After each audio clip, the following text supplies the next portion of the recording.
Hi gang, this is your favorite Gundam loving Shintoist, Reigetsu, again here with more in-depth information regarding Shintoism. And today we are going to be going inside one of my favorite shrines in all Japan, Tokyo DAIJINGU. And I will be explaining about the do's and the don't do's when you enter the shrines of Japan. That way, if you ever come here, you will know what are the appropriate steps to take when visiting all of these beautiful and majestic shrines of Japan. This is it, gang. This is the step-by-step instructions on what to do when you are inside a Shinto shrine explained by a Shintoist. So let's get going. All right, so this is the torii, the entrance to the Shinto gate. And what we will be doing is, of course, we are going to be going up the steps. Now, many people, when they go up the steps, sometimes they skip steps. You shouldn't do that because every single steps here represents something. From the beginning of your life all the way to the end of your life. Each step has meanings. I'm not going to get into all of that on this one because it's going to be so long, but don't skip any steps. Okay, so a shrine always has multiple entrances and multiple exits. The best thing to do is go through the main gate.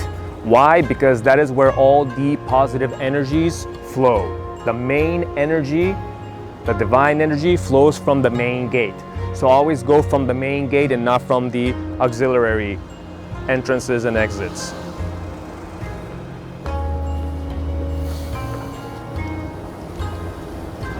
And whatever you do, never ever enter from the center.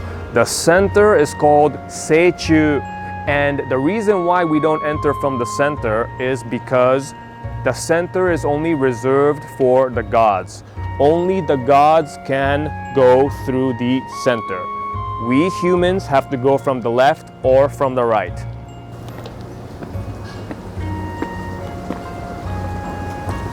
Please keep this in mind, gang. This is the house of our gods. So please respect them when you come in. If you don't plan to respect our gods, our culture, our customs, our rules, then my suggestion to you is... Get out. I'm sorry I said that. Out.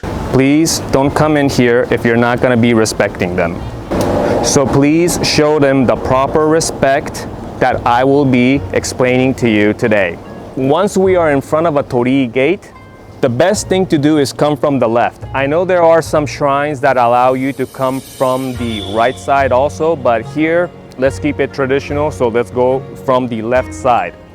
And we will be giving a 90-degree bow right in front of the torii, and we are going to be entering with our left leg. Left side with the left leg. If you're gonna come in from the right side, with the right leg. Very simple.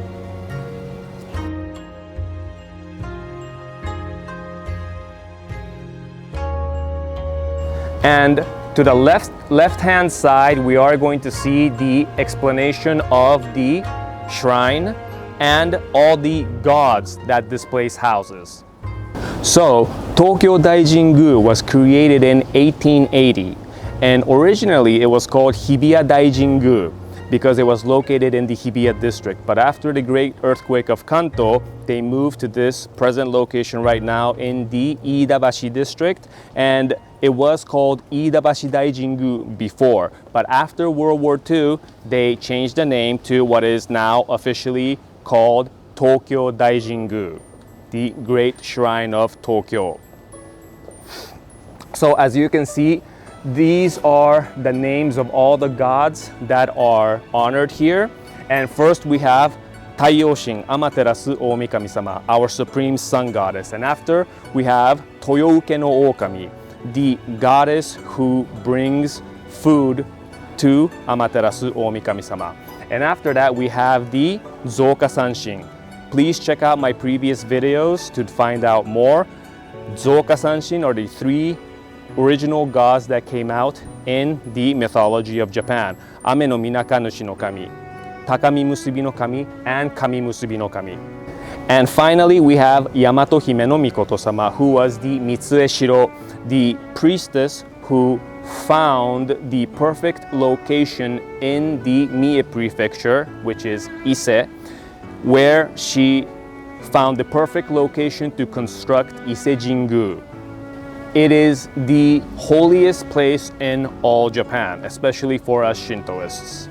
And this shrine, Tokyo DAIJINGU, was created so that all the people who wish to go on a pilgrimage to the Mie prefecture, to Ise-jingu, could do so here in Tokyo for all the people who just couldn't do it because of X reasons. And here's an interesting information. The first Jinzen Kekkonshiki, the first wedding ever done inside a shrine, was done here in Tokyo DAIJINGU. So it's very, very famous for its power of enmusubi. Remember, all the Zoka-sanshin are really known for the power of enmusubi. Please check out my previous videos to find out more.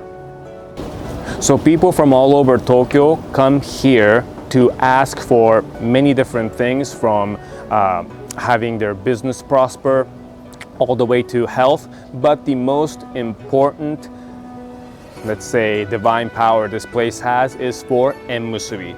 So it's very popular to the ladies. This place is pretty much always filled with ladies. Okay, so now let's go to the Temizusha, where we are going to be purifying ourselves. And before we perform the purification ritual, we will be giving a 90-degree bow.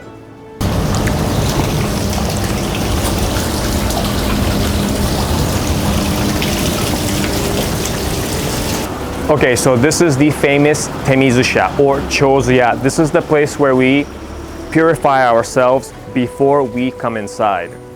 The gods of Japan, what they hate more than anything is filth. So in order to avoid going inside dirty, what we're gonna be doing is purifying ourselves and then going inside. So the normal steps to take is we get a scoop of water from the Temizusha, and we wash from the left hand, and then we wash the right hand, and then we go back, pour water on our left hand, and then we rinse our mouth, and then we pour water again on the left hand to clean it again, and then we will put the scoop on a vertical position, so the rest of the remaining water will be purifying the scoop, or the hishaku. But here things are different. This place has another different way of doing the purification, which is quite unique. The traditional way is the way that I have already explained, but this place, the proper way to do so will be to receive water with both hands, purify our mouth with both hands, and then wash our hands again. So the proper way to purify ourselves in Tokyo DAIJINGU would be to be receiving water with both hands, wash both hands properly, and with both hands receive water and purify our insides, and wash our hands again. Very simple. And the reason why we do so is to purify our outside, and then we purify our inside by rinsing our mouth. So those are the symbolism. And as you can see, there is a dragon. You don't see a dragon all the time, but in this shrine in particular you will, because the guardian animal, the protector animal of Amaterasu Omikami-sama, our sun goddess, is the dragon. And the dragon is also associated with the element of water in Japan. Due to the corona cases, there are some shrines that are not allowing us to do this purification ritual. In that case, there are other ways of purifying, such as Yukitemizu, when we purify ourselves with snow; Kusatemizu, when we purify our hands with grass, freshly cut grass; Hanatemizu, when we purify our hands with flowers recently picked; and also with shibatemizu. Shibatemizu will be with the fallen leaves. We'll grab some fallen leaves and we will just simply rub them in our hands, and that's it. That's one way of purification. Or you can also bring inside a bottle water you have taken from a river or a lake, and do so here before entering. You can also do it with salt, and you can also do it with the sakaki leaves taken from the tamagushi. So remember, our gods hate kegare or filth more than anything.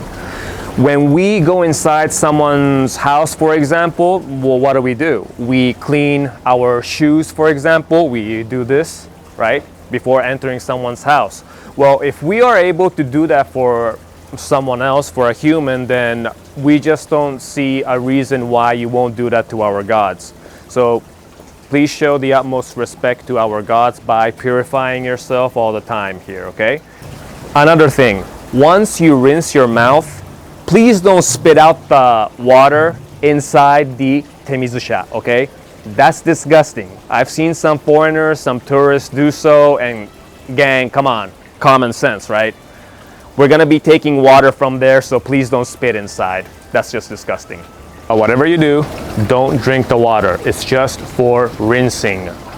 And the reason why we start off with the left hand and then the right hand is because the left hand is associated with divinity. The left hand represents the gods, and then the right hand represents us humans. And we need to be purifying our hands for performing the kashiwade, which I will be doing later on. I'm going to be speaking about kashiwade on an entirely different video because it is going to take a long time to explain. So only after, when we clean ourselves, we are allowed to enter.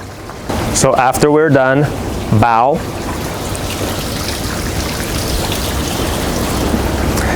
And let's go. All right, so now let's enter, and remember, don't ever go through the seichu or the center. Always go from the left or from the right. But the most traditional thing to do is go from the left.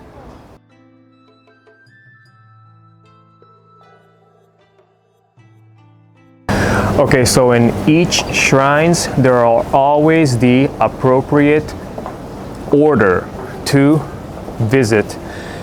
And the correct order to go to in this shrine in Tokyo Daijingu will be to first go to the Iitomi Inari Jinja, which is located at the right hand side of the main entrance. So let's go.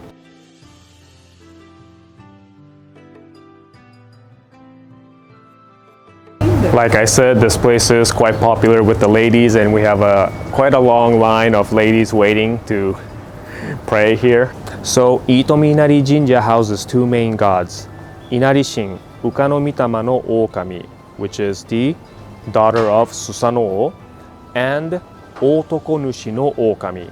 I will be making an entire episode on them later on.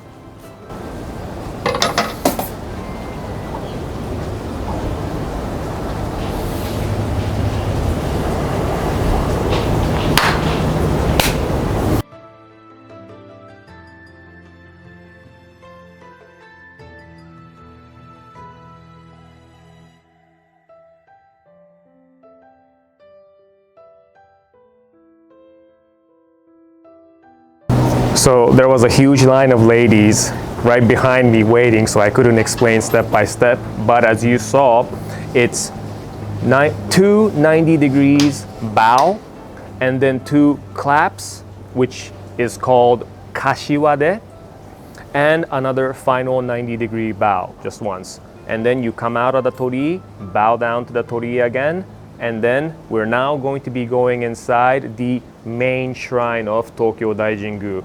Remember what I said, don't walk through the center. Don't ever go through the center, so we'll be going from the left side again.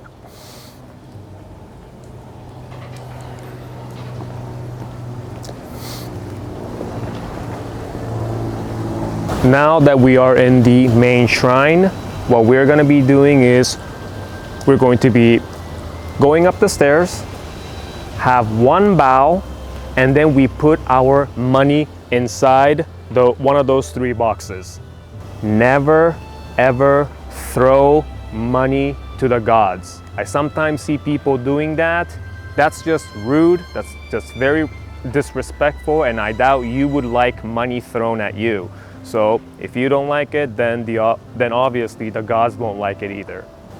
Don't be cheap, gang. I know that in Japan, many people say give a 5 yen, because goen, that's how you say 5 yen in Japanese, goen can also mean goen, which means connection. So once we put a 5 yen, a goen, inside, we tend to say that we have a more deeper connection with the shrine and the gods. That is actually a practice started during the Meiji era in 1868. And back then, 5 yen was a lot of money. Right now, it's estimated that it is worth around $1,000, more or less. So back then, it was a lot of money. And right now, it's 5 yen is what, 3 cents, something like that? I don't know the exact amount, but it's very, very cheap. So don't be cheap by giving the gods 5 yen, which was a lot of money back then. Right now, it's basically worth nothing. So I sometimes see people giving a 5 yen and asking for like a beautiful hot girlfriend, but I say, if you attract a girl with only 5 yen, then that means that is a 5 yen worth girl. Not very impressive. So my recommendation is don't give coins. I know everybody does it, but I would not be giving coins, okay? Because number one, that's cheap. And number two, what determination are you showing the gods if you only give them 5 yen while asking for something big? My master always told me to give bills, a very, very clean bill, because like I said, the gods don't want anything filthy, so the best thing to do would be to offer them clean bills. I'm looking for my friend Bill. Have you seen any bills around here? No. He's barred. So for today, I will be offering the gods a crispy, clean 1,000 yen. My master always said, always offer them an amount that makes you hesitate. That amount that makes you say, I don't know, I would like to give this money, but I might need it later on. That's the right amount to give. The practice of giving and offering money to the gods probably started during the Muromachi period. Back then, rice were offered inside the saisenbako, but that practice is no longer practiced. Higher amount of money offered to the gods does not mean higher chances or probability of you having your wishes granted. This just shows them your determination to the gods, who will be backing you up if they see what you are asking them for is for your highest good. So offer them money from below. Never throwing or never dunking the money. That's just rude.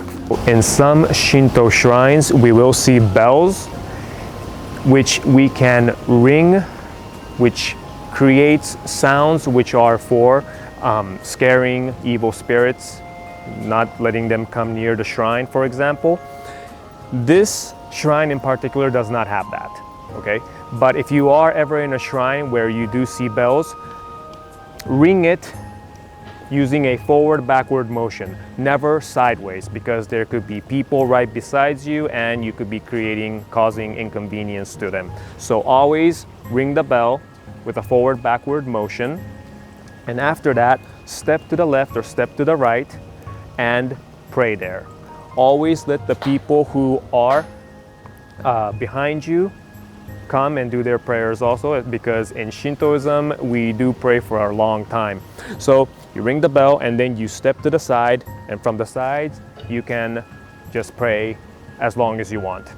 So now that you have given your money, bow down in a 90 degrees angle twice, like I have done just before in the Itomi Inari Jinja. Afterwards, the kashiwade, the two claps. So, how do we do a kashiwade? We first take our left hand and we are going to be clapping like this. The left hand, like I said before, is the most important. It represents the gods. So it's going to be always on top, and then with our right hand, which is going to be below because right hand represents humans, and we will always be below the gods. So we will be clapping like this. And then we are going to be sliding our right hand to the level of the left hand. I will be explaining the concept of kashiwade in another video. And then we can do one of the two things. First, we can recite the Amatsunorito. I have done so in one of my previous videos, so check that out to know what Amatsunorito is. And the second one is the personalized prayer. So what we do is we first tell the gods our address and then our name. We identify who we are. That is the most respectful thing to do when we are trying to communicate with the gods. It's just like in a telephone call, for example. When you phone someone, the most respectful thing to do is say, "Hi, this is Reigetsu. May I speak to Sherwood, please?" For example, instead of just simply phoning and saying, "Hey, is Sherwood there?" You see the difference, right? Here's the trick that many Japanese do not know. In order for you to be able to connect to the gods in a more profound way, always, always, always know the names of all the gods that are enshrined in the shrine that you were visiting. It's a lot more respectful to do so, to know the names of the gods when you're visiting their shrines. Because remember, shrines are the houses of our gods. Think about it this way. If someone who doesn't even know you or you don't know just comes up to you and say, "Hey, can you help me out? Can you give me money? Can you get me a girlfriend?" Without even asking for your name or anything, without even introducing themselves, what would you think? Then we give thanks to the gods for always protecting Japan. Give gratitude not only for yourself and your family, but for everybody. For the people of Japan, for the people of your country, wherever you come from. And give thanks to the gods if you had any of your wishes, past wishes, come true.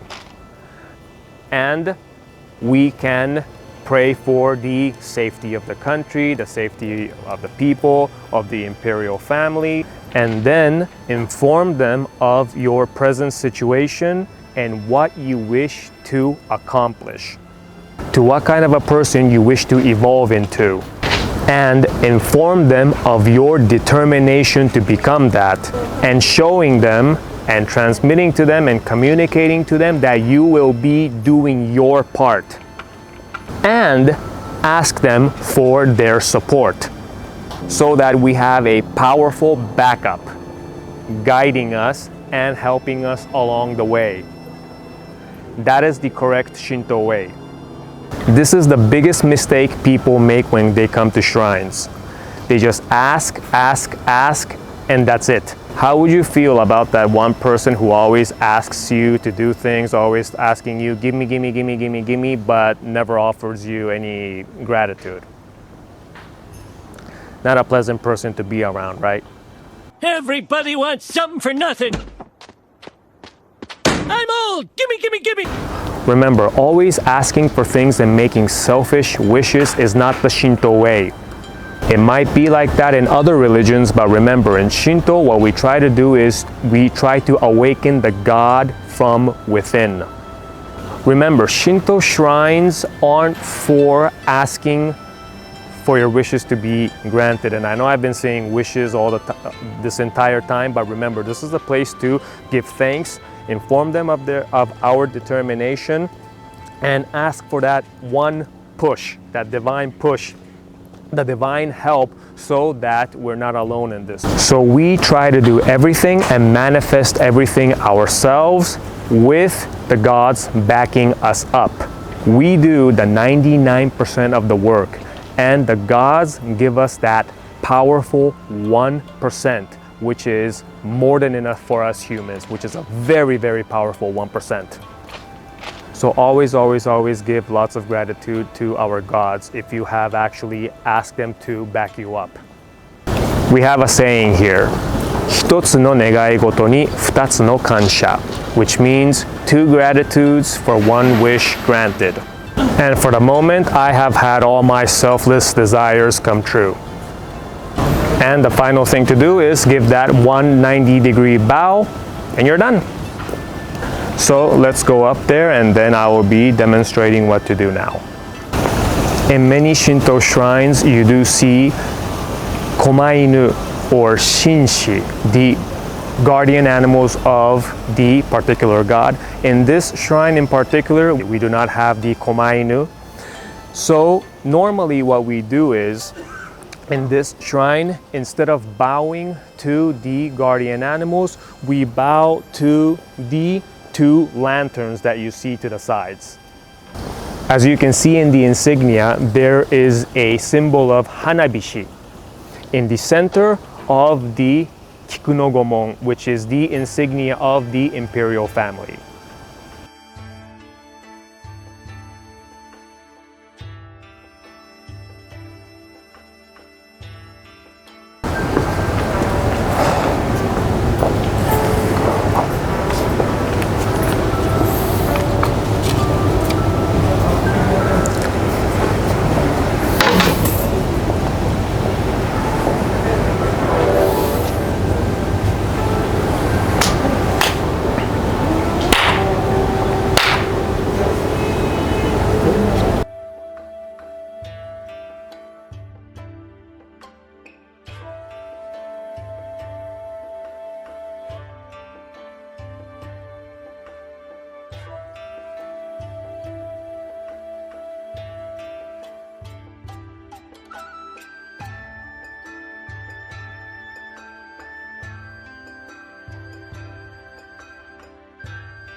Alright, so now that we have finished the most traditional part, now here are the optional parts. Number 1, Gokigan.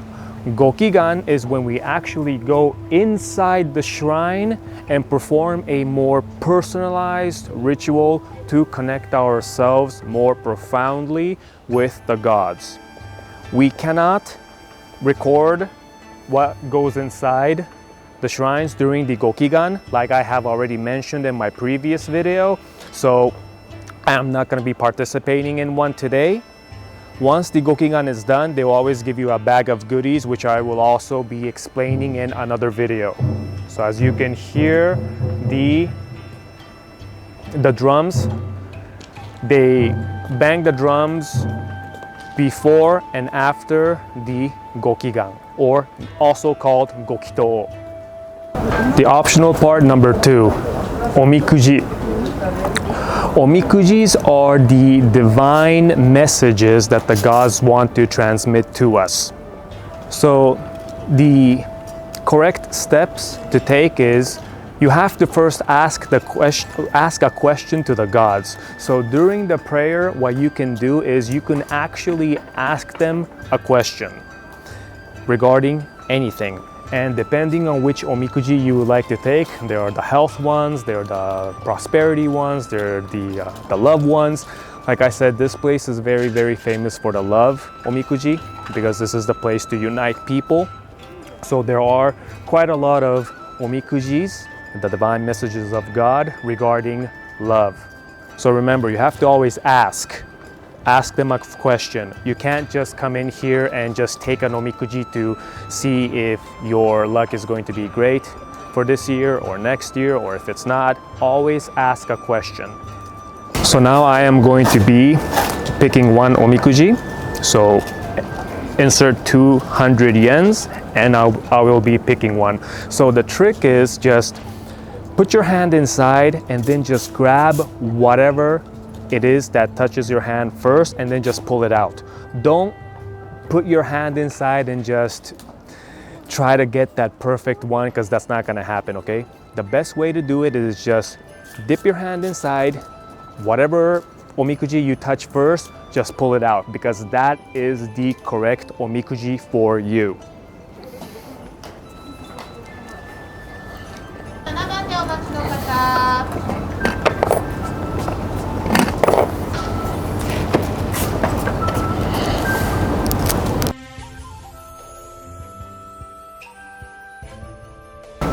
Okay, so I just pulled out a love omikuji.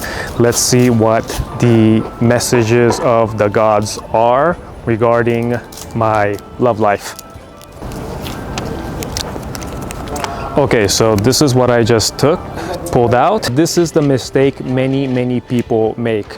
They only see if it's good luck or bad luck. The most important thing that you have to see within a omikuji is the messages of the gods, okay? That is the most important thing you have to look at, because they are trying to communicate to you. They're trying to transmit something to you. Their message. The message is the most important part, not any of the things that are written below, okay? Or nor if it's good luck or bad luck. My master always said, always check out the messages. That is the most important thing. Now, here is the mistake most people make. Every time they get something that says bad luck or little bad luck or big major bad luck, what people tend to do is they would tie this to what you see right behind the place where I got the omikuji. They would tie it so that later on the shrine would burn it to purify it. That is a major mistake, okay? Because my master always said, even though if it is bad luck, read the message. The message is the most important thing. The gods are trying to communicate. The gods are trying to tell you something. And what BS is it if you would just ignore that, tie it, and burn it? Just because you burn it doesn't mean the outcome is going to be different. So always check out the message. The message is the most important thing. It doesn't matter if it says good luck or bad luck. Always take it with you so that you could reflect upon it later on. And within a year, you could read back, read it again and reflect back and say, oh, right. So that's what the gods were trying to tell me. So even though if you do ever get bad luck, don't burn it up, don't tie it there, okay? Take it with you and always reflect on it. Try to understand what the gods are trying to communicate to you. Optional part number 3, the shuin. Shuin is what we receive after we pray. It's the priestess or the priest will sign the name of the shrine. And this isn't a stamp rally, okay? People mistaking this for a stamp rally. Of course, it is proof that we have been to that particular shrine, but I will be making another video exclusively on the shuins. But basically, this is another way to receive the sacred letters, the sacred words, the sacred stamps from that shrine, so we will always stay connected to the shrine that we receive the shuin from. So now I'm gonna line up and I'm gonna be receiving my shuin. I made a mistake. I thought it was that direction, but it's here. They moved it here now. The last time I did it, it was over there. But okay, so now I'm gonna ask for my shuin.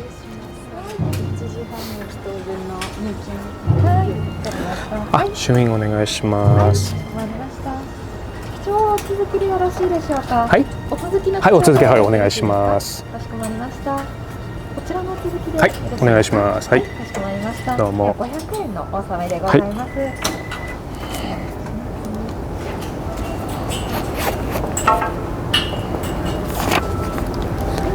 お願いします。1000円お預かりいたしましたので、はい、お戻しが500円でございます。ありがとうございます。こちらの番号でお呼びいたします。ありがとうございます。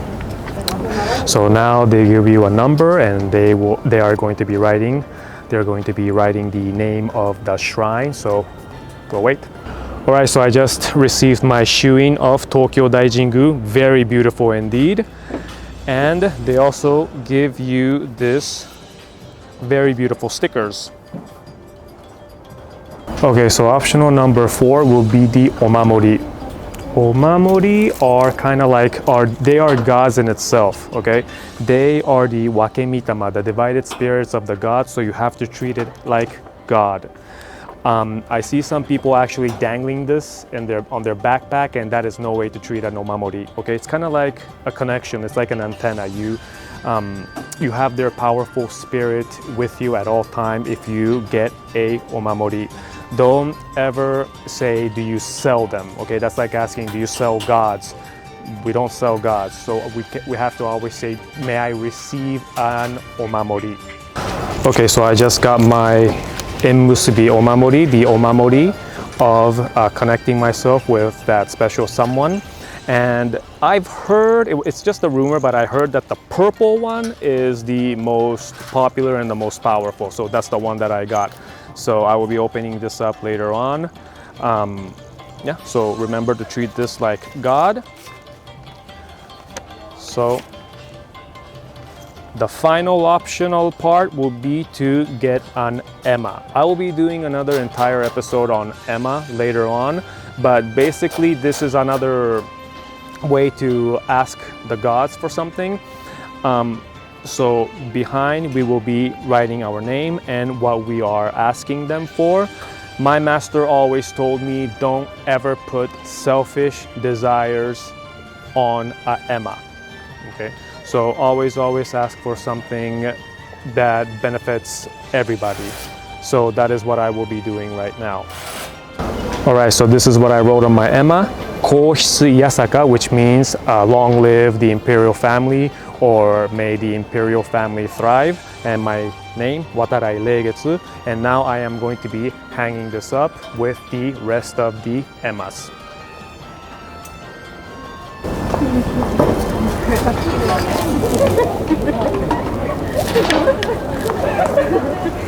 Alright, so here is the interesting part about this shrine. All these hearts that you see here, they're not really hearts, they're called inome, which is the eye of the boar. And this is considered to be a kind of like an, it scares all the evil spirits away, because we say that it looks kind of like an arrow, and then this is what the boars have on their eyes. So this arrow looking eye will scare the evil spirits away. And if you take a picture of this, they say that your enmusubi, that power of connection increases. So that is what I'm going to be doing right now.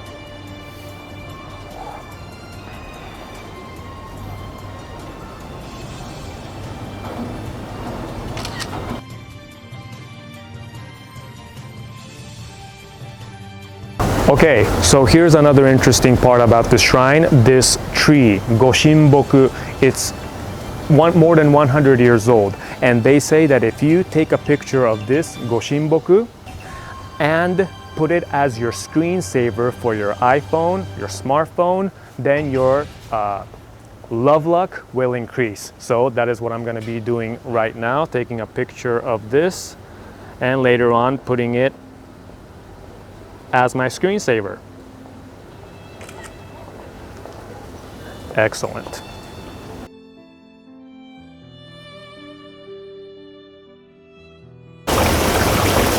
Okay, and this lake is called Seseragi no Ike. And this place is for purification. This place is to purify your negative emotions. And we also get the water for the temizusha from this lake. So now that we have successfully finished our prayer in a Shinto sanctuary, so what we're going to be doing now is we're going to be going out, and as we go out, we turn around and bow.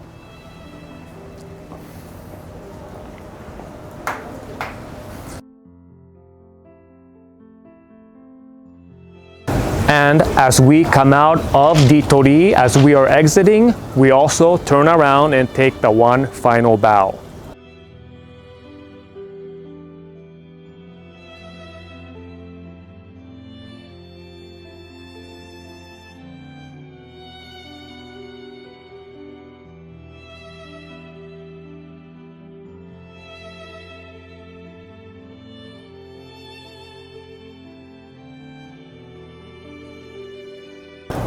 All right, so that now we have finally finished what we were supposed to do inside the shrine. Here's where many people make a mistake. Now is the part where we have to practice the naorai. Naorai means it's the part where we eat the offerings of the gods. We offer them our offering, whether it be rice, mochi, sake, whatever. And after the festival, what we do is we eat it. We take it down from their shrine, their offering space, and we'll cook it and then we'll eat it. So we don't have that right now. We do not have any festival right now. So in moments when we don't have festivals, the naorai we do is we go down to any restaurant. This case, where we are going to be going will be Kagurazaka. Kagurazaka is a very awesome place to be doing our naorai. So we will be going there. We are going to be entering in a restaurant and then we will be eating. That is how you finish a complete Shinto shrine prayer ritual, okay? And many people forget to do the final part, which is naorai. All right, so now we are in Kagurazaka. So we will be checking out. We're gonna be choosing a restaurant to dine in right now, just a 3-minute walk. So let's go.